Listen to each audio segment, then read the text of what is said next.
Allora, il Comune di Adria ha manifestato una netta contrarietà all'insediamento dell'inceneritore lì nel Comune di Loreo. Per Alchemia, l'ho detto già anche il Consiglio Comunale 2 sere fa, è un'azienda che è nata nel 1990, ha avuto dei problemi, avvicendamenti, è stata chiusa nel 2010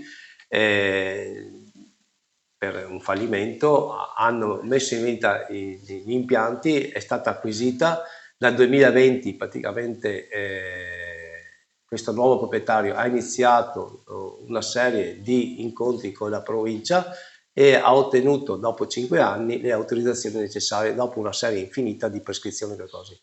Lo dico qua a tutti, che sia chiaro, anch'io avrei preferito un bel campo di fiori, ma lì negli anni 80-90 è stato pensato un polo chimico con 4 aziende, va bene, importanti, chimiche.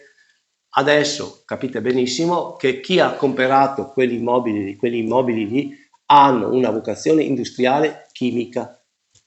Staremo molto attenti, andremo a monitorare attentamente tutto quello che saranno a livello di emissioni, che possono essere emissioni nocive o no.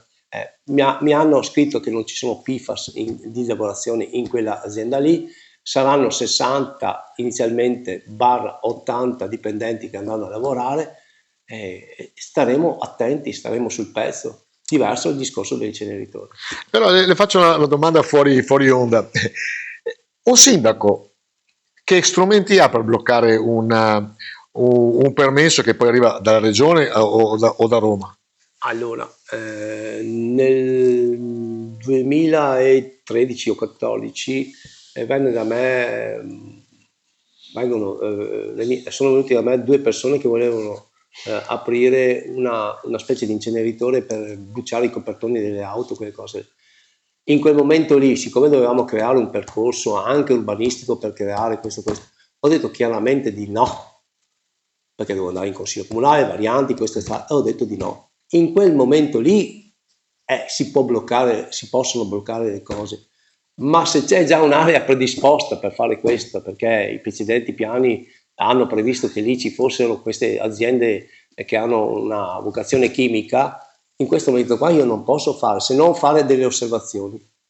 E potete intervenire solo dal punto di vista urbanistico? Sì, urbanistico. Cioè, l'unico strumento che avete voi... Trasformare la terra da agricola c'è sempre, tutto passa attraverso il Consiglio Comunale, naturalmente. In quel caso lì hanno capito subito che non era percorribile quel tipo di progetto che loro avevano lì, anche perché si parlava di 4 persone a lavorare, 5 persone a lavorare, capisci insomma che non ne vale. In ogni caso i sindaci secondo lei hanno delle pallottole spuntate? Sì, la gente pensa che abbiamo molti poteri, ma di fatto ne abbiamo sempre meno.